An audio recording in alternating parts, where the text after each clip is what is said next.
Hi, welcome back to my channel. I'm Valerie, and I'm here today to talk to you about project-based learning. If you don't know me, I've been a teacher for 15 years, and as of recently, I can say that I've taught all the grades. So I'm super excited to be here and to be talking to you about project-based learning, or PBL for short. So what is project-based learning?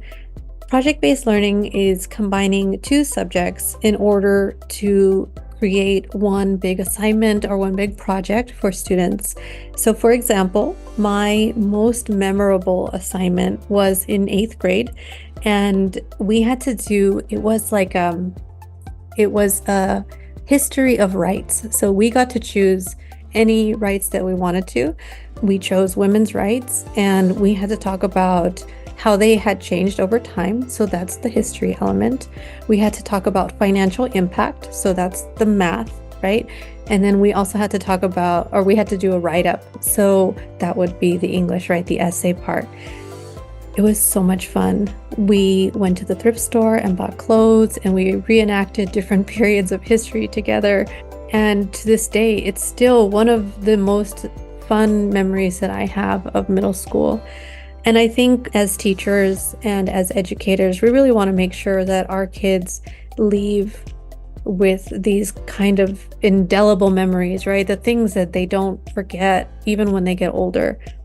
I'm 44 now, so this was a long time ago, and still it had such a positive impression on me as a child. I think there are probably four major reasons why I think project-based learning, in addition to it being fun and being something that they're going to remember, I think there are four actual logical reasons why project-based learning should be done at least once a year.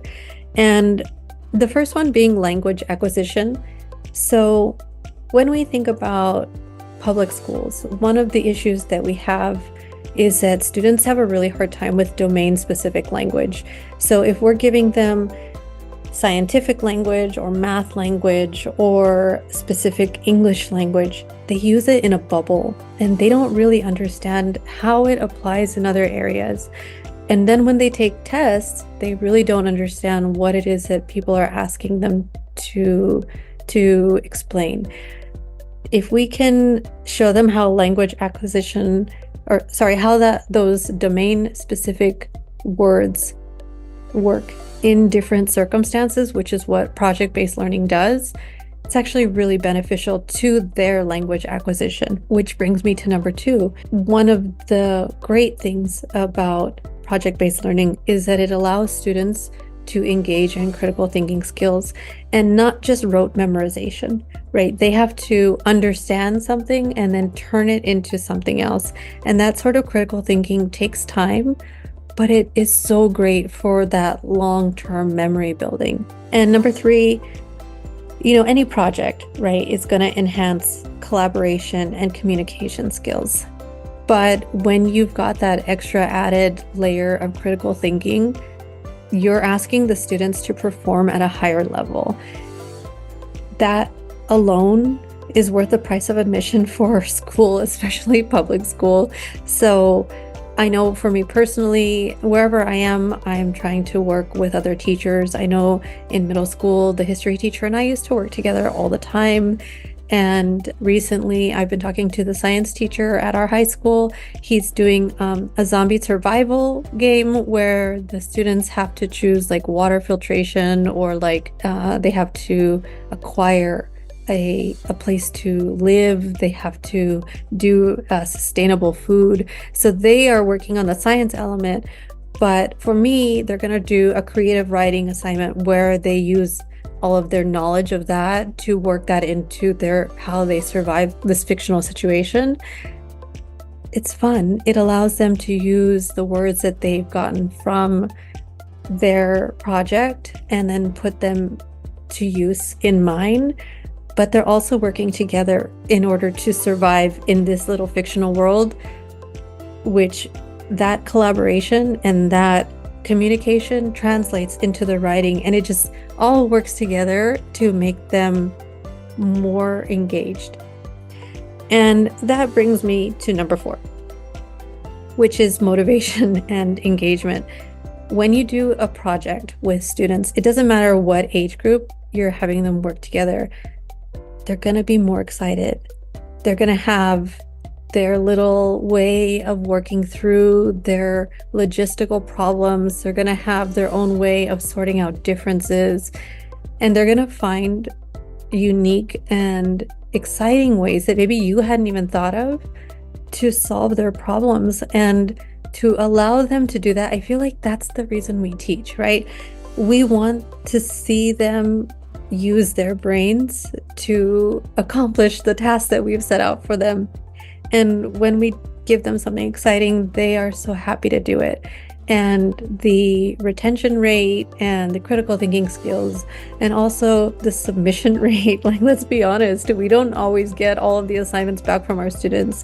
But when we give them something that they can really be engaged in, there's a higher chance that they're going to work on it. And there's a higher chance that they're going to do well, even the kids who are reluctant to work on things. So all of that to say, project-based learning in your classroom is a great way to help students really learn and retain and engage in ways that maybe you hadn't thought of. And I've met a lot of teachers who are kind of reluctant to do it, but you can do it with any subject. So for example, history and English are really easy, right? Because history and English, they just naturally lend themselves to each other. Science, you've got write-ups, you've got labs, you've got the zombie survival that one teacher is doing, and then you can do the creative writing element for English. You've got labs that require write-ups. You can talk about economics, and you can talk about word problems, right? The way a math teacher explains a word problem is going to be so different from the way an English teacher explains a word problem. And giving the students an actual situation where they are running an apple farm and this person is moving apples at this pace and this person is moving apples at this pace, and what time will they reach the same amount of apples? You can do all of that together, right? You can test it out in English, and then you can test it out in math, and then you can write up your answer in a nice little response. There's so many things that you can do together. Even if you don't have the collaboration of the other teacher, you can still do it. I did a science experiment in my classroom where we let bread mold over. So I took pieces of bread and I had them touch different surfaces, and then we watched the mold grow over several weeks, and we wrote about it in our journals, and then we wrote a reflection. I asked the science teacher, she wasn't really interested, but after she saw what the kids were doing, she actually gave them points for the experiment. Sometimes teachers are reluctant. That's okay. You can still do a project, and then maybe the other teacher will be on board for the next one. So I think that if you are interested in doing it, if you've got ideas, if you've got questions about how to implement that by yourself because you don't really have support, or you don't really know how to work things out logistically, leave it in the comments below. I'm happy to help you. I love project-based learning. And if you like the video, don't forget to like and subscribe, and I will see you later. Bye.